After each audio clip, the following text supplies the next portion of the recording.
너희가 그리스도와 함께 다시 살리심을 받았으면 위의 것을 찾으라. 거기는 그리스도께서 하나님 우편에 앉아 계시느니라.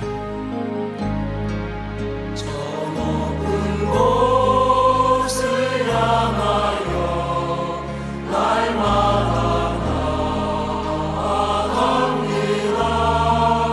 내 뜻과 정성 모두로 날마다 기도합니다.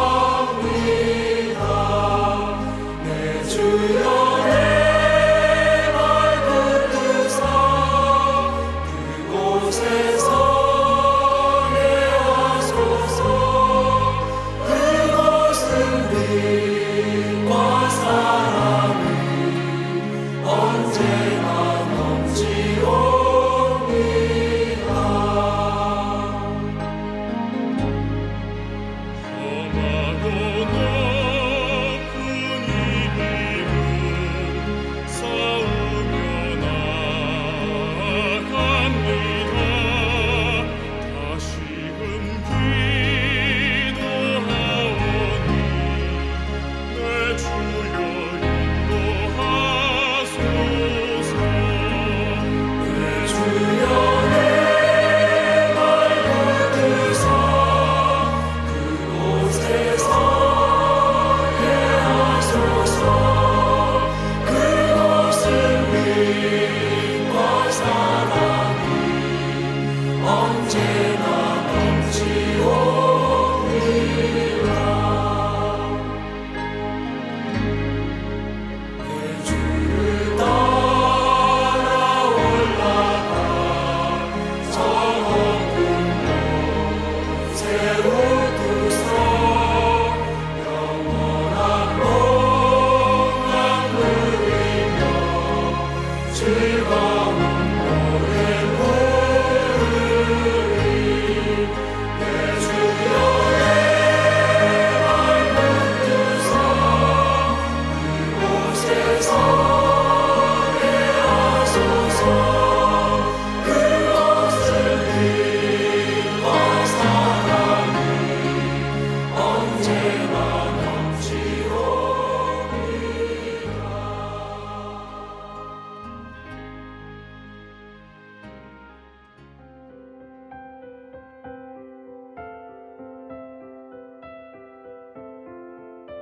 하나님, 다윗의 기도를 오늘 나의 기도로 고백하며 예배의 문을 엽니다.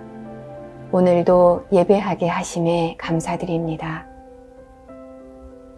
여호와여, 내가 수척하였사오니 내게 은혜를 베푸소서. 여호와여, 나의 뼈가 떨리오니 나를 고치소서. 나의 영혼도 매우 떨리나이다. 여호와여, 어느 때까지니이까? 여호와여, 돌아와 나의 영혼을 건지시며 주의 사랑으로 나를 구원하소서. 시편 6편 말씀. 아멘. 사랑하는 성도 여러분, 주 안에서 평안하셨습니까? 코로나19로 인해서 많이 힘드시죠? 저도 여러분을 뵙지 못해서 속상한 마음입니다. 우리 함께 기도함으로 하나님께서 속히 이 코로나 바이러스를 퇴치시켜 주시도록 함께 기도해 주시기 바랍니다.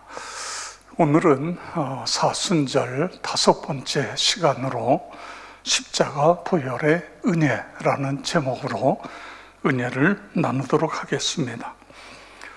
아기가 태어나면 그 가정의 큰 경사입니다.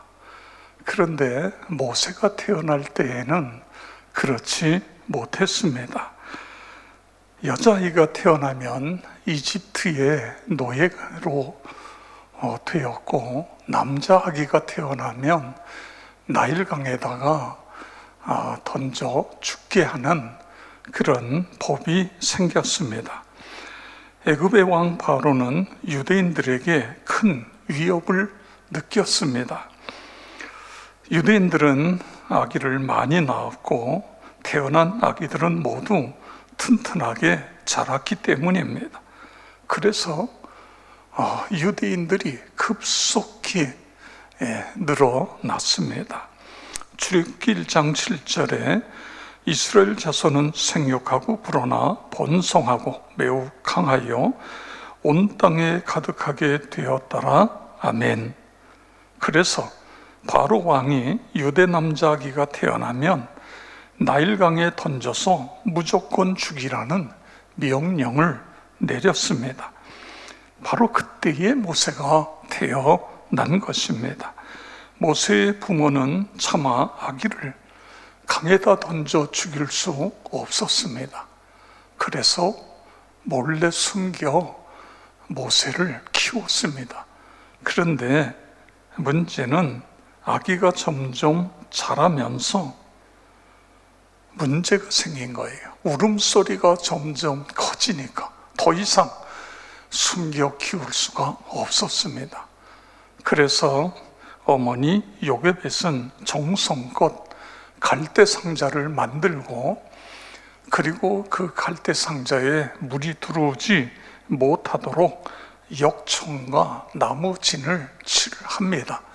그리고 그 위에 요를 깔고 아기 모세를 넣어서 나일강에 띄어 보냈습니다.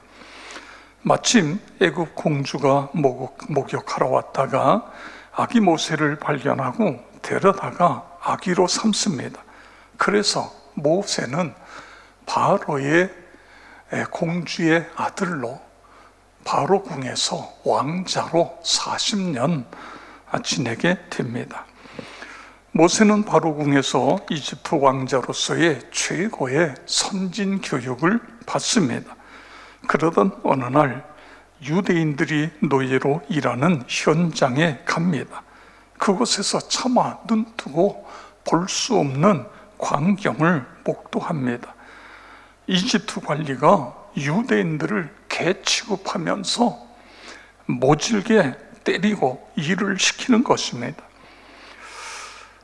모세는 분개해서 사방을 둘러봅니다. 아무도 보이지 않자 그 애굽인을 쳐 죽여 모래에 파묻습니다. 그런데 이 일이 발각이 났습니다. 졸지에 지명 수배자가 된 것입니다. 모세는 하루아침에 이집트 왕자에서 살인한 도망자 신세가 되었습니다. 미디안 광야로 숨어 들어가 40년 동안 그곳에서 양을 치는 목자로 지냅니다. 모세 나이 80이 되었을 때에 하나님께서 모세에게 나타나십니다. 호렙산 떨기 불꽃 가운데서 모세를 부르십니다. 애굽 왕 바로에게 가서 노예 생활하고 있는 이스라엘 백성들을 구출하라는 것입니다. 모세는 7번이나 왕 앞에 설 수 없다고 거절합니다. 그러나 하나님의 임재와 능력을 체험하고 당시 절대 권력자였던 바로 왕 앞에 나아가는 것입니다. 가서 이렇게 말합니다. 5장 1절. 그 후에 모세와 아론이 바로에게 가서 이르되 이스라엘의 하나님 여호와께서 이렇게 말씀하시기를 내 백성을 내보내라. 그러면 그들이 광야에서 내 앞에 절기를 지킬 것이니라 하셨나이다. 아멘. 이스라엘 백성들을 데리고 가서 광야에서 하나님 앞에 절기를 지키겠다는 것입니다. 여러분, 이집트 왕이 순순히 내보낼까요? 그럴 수 없지요. 노예로 부리던 유대인들을 내보내면 당장 양질의 노동력을 잃게 되는 것입니다. 그래서 바로 왕이 매우 냉소적이며 빈정되는 투로 말합니다. 출애굽기 5장 2절. 바로가 이르되 여호와가 누구이기에 내가 그의 목소리를 듣고 이스라엘을 내보내겠느냐? 나는 여호와를 알지 못하니 이스라엘을 보내지 아니하리라. 아멘. 그 결과 이제 모세와 바로 왕과의 대결이 이루어집니다. 이것이 바로 10가지 재앙 사건인 것입니다. 바로 왕 앞에 입장에서 모세가 누구일까요? 살인자, 도망했던 도피자입니다. 그러면 바로 왕은 누구지요? 대제국 이집트의 왕, 당대의 최고 권력자인 파라오인 것입니다. 이 대결은 상식적으로 보나 마나한 그런 대결입니다. 그런데 여러분, 믿음의 눈을 가지고 보시기 바랍니다. 그러면 이야기가 달라집니다. 바로 왕에게 모세를 보낸 분이 누구지요? 전지전능하신 하나님께서 모세를 보내셨습니다. 그렇다고 한다면 이 대결은 모세와 바로 왕의 대결이 아니라 전지전능하신 하나님과 그리고 가짜 신의 대변자인 파라오의 대결인 것입니다. 이 대결할 때에 하나님께서 계속 모세에게 하신 말씀이 나는 여호와다. 내가 이스라엘 백성들의 고통 소리를 들었다. 이스라엘의 약속의 언약을 기억했다. 내가 구원할 것이다. 너희는 내 백성이 되고 나는 너희 하나님이 될 것이다. 이 말씀을 계속하고 계신 것을 볼 수 있습니다. 그렇습니다. 우리가 살아가면서 많은 어려운 문제들에 직면합니다. 그때 반드시 기억해야 됩니다. 예수를 구세주로 믿으면 그때부터 문제는 내 문제가 아니라 예수님께서 담당하시는 문제가 되는 것입니다. 주님이 나와 함께 하시고 나를 도와주시고 나를 지켜주신다 믿으시기를 바랍니다. 우리는 그 문제를 가지고 단지 주님 앞에 엎드리는 거예요. 주님 앞에 기도하는 것입니다.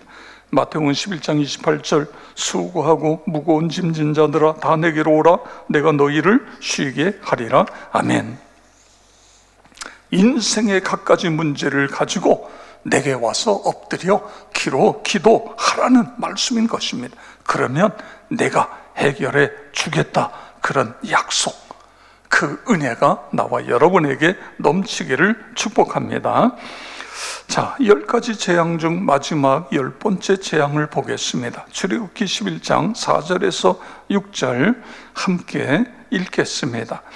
모세가 바로에게 이르되 여호와께서 이와 같이 말씀하시기를 밤중에 내가 애굽 가운데로 들어가리니 애굽 땅에 있는 모든 처음 난 것은 왕 위에 앉아 있는 바로의 장자로부터 맷돌 뒤에 있는 몸종의 장자와 모든 각축의 처음 난 것까지 죽이리니 애굽 온 땅에 전무후무한 큰 부르짖음이 있으리라. 아멘.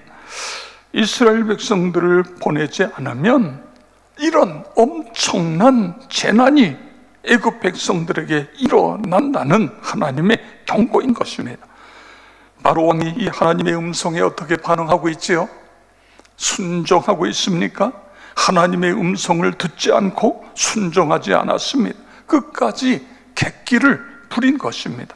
결국 하나님께서 최후의 수단을 사용하십니다. 이스라엘 백성들로 하여금 흠없는 1년 된 수컷 양이나 염소를 잡아라. 그 피를 집, 양, 문설주와 인방에 발라라. 그 밤에 그 고기를 불에 구워 무교병과 쓴 나물과 더불어 먹으라. 내가 그 밤에 애굽 땅에 두루 다니며 사람이나 짐승을 막론하고 처음 난 것을 다 치고 애굽 모든 신을 심판하리라. 그러니 아침까지 한 사람도 집 밖에 나가지 마라. 내가 애굽 땅을 칠 때에 피를 보면 그 짐을 넘어가리니 재앙이 너에게 미치지 못하리라. 이 날을 기념하여 여호와의 절기로 삼아 영원한 규례로 대대로 지킬 것이니라. 아멘. 그런데 이 본문에서 유월절 희생의 어린 양을 세 가지로 표현하고 있습니다. 이것이 12장 3절, 4절, 5절에 보면 처음에는 어린 양 이렇게 나와요. 4절에는 그 어린 양, 그 다음에 5절에는 너희 어린 양 이렇게 묘사되어 있습니다. 아주 굉장히 중요한 표현인 것입니다. 결국 뭐냐 하면 이 6월절 양은 결국 예수 그리스도이심을 완벽하게 보여주는 그림인 것입니다. 첫째는 어린 양입니다. 어린 양. 창세기 22장에 보면 그렇습니다. 어린 양이라고 하는 것은 그냥 많은 양 중에 한 양일 수 있습니다. 창세기 22장에 보면 하나님께서 아브라함에게 내 독자 이삭을 모리아 산에 가서 번제물로 드려라 이런 명령이 나오지요. 아브라함이 3일 길을 가서 아들 이삭을 모리아 산에서 결박하고 그리고 이제 칼로 내리치려고 번제를 드리기 위해서 내리치려고 할 때에 하나님이 막으십니다. 그러면서 이 아브라함이 발견한 것은 수풀에 걸려있는 순양인 것입니다. 그래서 아브라함은 아들 대신에 순양을 잡아서 번제를 드리는 것을 볼 수 있습니다. 자, 여기서 중요한 것은 이삭은 죄 때문에 죽어야 되는 우리를 이야기합니다. 그리고 수풀에 걸린 이 순양은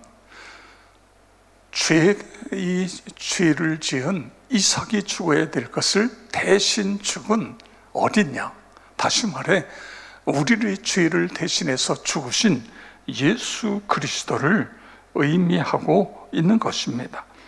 주고 백성의 죄를 속량한 것처럼 예수님이 우리 죄를 대신해서 십자가에 피 흘려 죽으심으로 우리가 죽음에서 구원을 받게 된 사건인 것입니다. 그런데 여기에 4절에 보면 그 어린 양 이렇게 표현하고 있습니다. 어린 양이라고 다 속죄 제물이 되는 것이 아니라 그 중에 그 어린 양인 것입니다. 여기 그 어린 양은 바로 예수 그리스도를 의미하는 것입니다. 그래서 세례 요한은 예수님을 향하여 보라 세상 죄를 지고 가는 어린 양이로다 이렇게 말하고 있습니다. 오직 예수만이 그 어린 양, 십자가에서 우리의 죄를 대신해 피 흘려 우리의 죄를 구속하신 그 예수님, 그분이 그 어린 양이신 것입니다. 사도행전 4장 10절에 보면 다른 이로서는 구원을 받을 수 없나니 천하 사람 중에 구원을 받을 만한 다른 이름을 우리에게 주신 일이 없음이라 하였더라. 아멘. 그렇습니다. 오직 예수 그리스도만이 그 어린 양, 우리의 죄를 대속하신, 십자가에서 피 흘려 구속하신 바로 그분 예수 그리스도만이 우리의 구세주다, 이런 말씀인 것입니다. 이 사실을 믿으시기 바랍니다. 그런데 5절에 보면 너희 어린 양 이렇게 표현하고 있어요. 예수 십자가가 너희의 어린 양이 되어야 된다. 이 사건은 그 어린 양에 머물면 안 된다. 너희의 어린 양이 되어야 된다. 그런 말씀인 것입니다. 예수가 온 인류를 위하여 십자가에 피 흘려 구속하셨는데 그 예수를 내가 믿음으로 그 예수를 내 안에 모심으로 나의 어린 양, 우리의 어린 양이 되어야 된다, 이런 말씀인 것입니다. 출애굽기 12장 6절 7절 이달 열 나흘 날까지 간직하였다가 해질 때에 이스라엘 회중이 그 양을 잡고 그 피를 양을 먹을 집 좌우 문설주와 인방에 바르고 아멘. 성도 여러분, 무엇이 보이지요?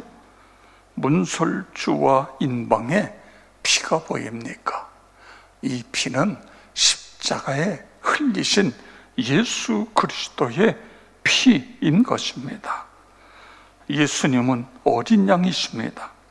그런데 그냥 어린 양이 아니라 그 어린 양, 인류의 죄값을 지불하시고 십자가에 달리신 그 어린 양입니다.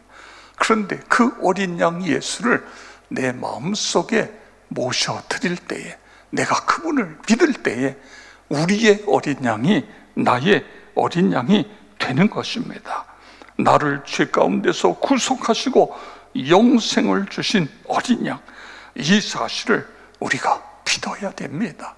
이 사실을 받아들여야 됩니다. 하나님 말씀을 믿는 것입니다. 애굽의 바로 왕은 믿지 않았습니다. 믿지 않았기 때문에 죽은 거예요. 누구든지 아무리 세계를 호령해도 소용이 없어요. 이집트 왕도 그렇고 장자도 죽었어요. 그러나 모세를 통하여 이 말씀을 받아들인 이스라엘 백성들은 다 살아나게 되는 것을 볼 수 있습니다. 믿을 뿐만 아니라 그 피를 문에 바르고 그 안에 거해야 하는 것입니다. 십자가 보혈의 피를 마음문에 발라야 합니다. 이건 행동을 의미합니다. 예수님을 내 마음속에 영접하는 것입니다. 그리고 그분과 영적으로 매일매일 교통하는 것입니다. 그분이 내 안에 살아 역사하시면 능력이 되어지는 것입니다. 에베소 3장 17절 함께 읽겠습니다.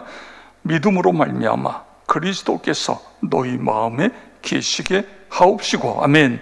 너희가 사랑 가운데서 뿌리가 박히고 토가 굳어져서 그렇습니다. 예수 그리스도 피만이 우리의 생명인 것입니다. 우리가 아무리 성실함, 근면함, 정직함, 선행, 모든 것 우리가 살아가는데 다 중요하지요.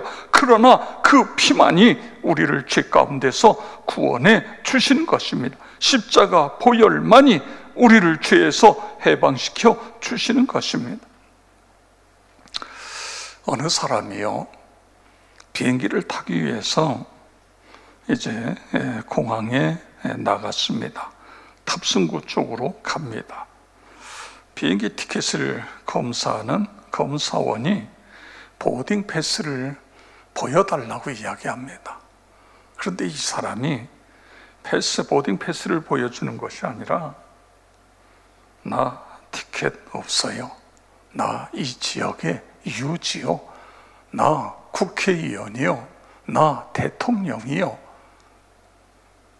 아무리 그렇게 이야기해도 그 사람은 비행기를 탈 수 없습니다. 마찬가지로 우리가 각종 선행을 아무리 많이 해도 예수 그리스도를 믿지 않으면 우리가 구원을 받을 수 없는 것입니다. 속죄함을 받을 수 없는 것입니다. 이 사실을 우리가 이해하고 알고 아는 데서 끝나는 것이 아니라 그 사실을 믿는 것입니다. 그분을 내 마음속에 모셔 드리는 것입니다. 양을 잡아서 그 피로 인방과 문설주에 발라야 되는 것처럼 예수 그리스도를 내 마음속에 모셔드려야 된다. 예수 그리스도를 믿어야 된다. 그래야 어린 양, 그 어린 양에서 나의 어린 양, 우리의 어린 양이 되는 것입니다. 십자가와 부활의 사건을 역사적 사건만으로 이해하는 것으로는 우리가 구원에 이를 수 없습니다. 그 사실을 나를 위한 사건으로 받아들이는 것입니다. 믿는 것입니다. 그리고 그 안에 거하는 것입니다. 그 안에서 자유를 누리는 것입니다. 그 안에서 주님과 교통하고 그 안에서 주님의 능력을 나의 능력으로 삼는 것입니다. 나와 여러분 모두가 그렇게 되어지기를 주의 이름으로 축원합니다. 우리 찬송가 91장 1절 다 함께 가사로 은혜를 받도록 하겠습니다. 함께 읽겠습니다. 슬픈 마음 있는 사람 예수 이름 믿으면 영원토록 변함없는 기쁜 마음 얻으리. 예수의 이름은 세상의 소망이요 예수의 이름은 천국의 기쁨일세. 아멘. 아버지 하나님, 감사를 드립니다. 저희들 사순절을 지내고 있습니다. 이제 돌아오는 다음 주일이 종려주일이고 그 다음 주일이 부활주일입니다. 하나님, 코로나 바이러스 속히 퇴치되어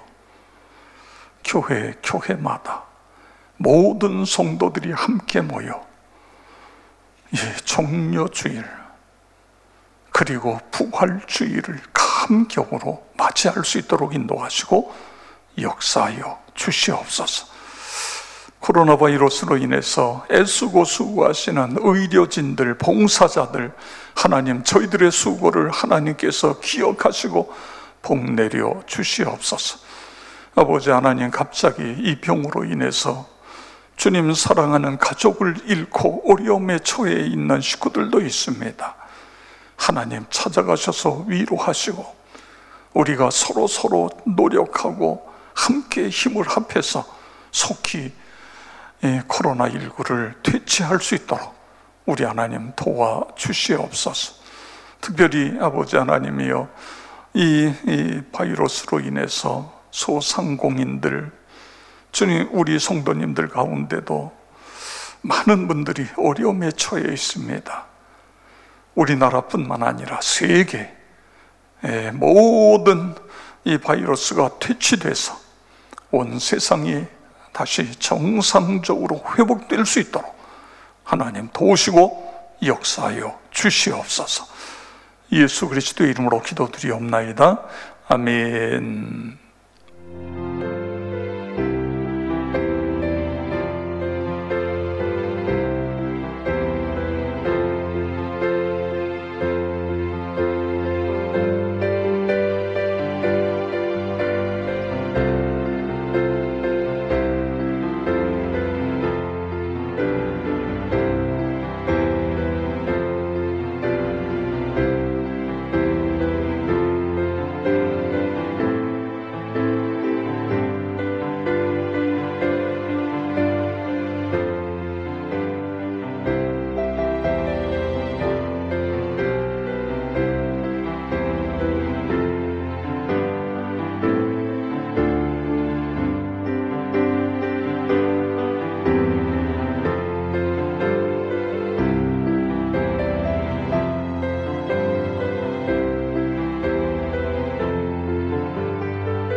하나님, 이 땅의 어려운 상황 가운데서도 예배하게 하심에 감사합니다. 오늘 주신 말씀, 고백한 기도, 삶으로 살아내는 자 되길 간절히 소망합니다. 주님의 선하신 능력이 우리를 이끄심을 굳게 믿으며 나아갑니다. 감사드리며 예수님의 이름으로 기도합니다. 아멘. 주님이 가르쳐 주신 기도로 예배를 마치겠습니다. 하늘에 계신 우리 아버지, 아버지의 이름을 거룩하게 하시며 아버지의 나라가 오게 하시며 아버지의 뜻이 하늘에서와 같이 땅에서도 이루어지게 하소서. 오늘 우리에게 일용할 양식을 주시고 우리가 우리에게 잘못한 사람을 용서하여 준 것 같이 우리 죄를 용서하여 주시고 우리를 시험에 빠지지 않게 하시고 악에서 구하소서. 나라와 권능과 영광이 영원히 아버지의 것입니다. 아멘.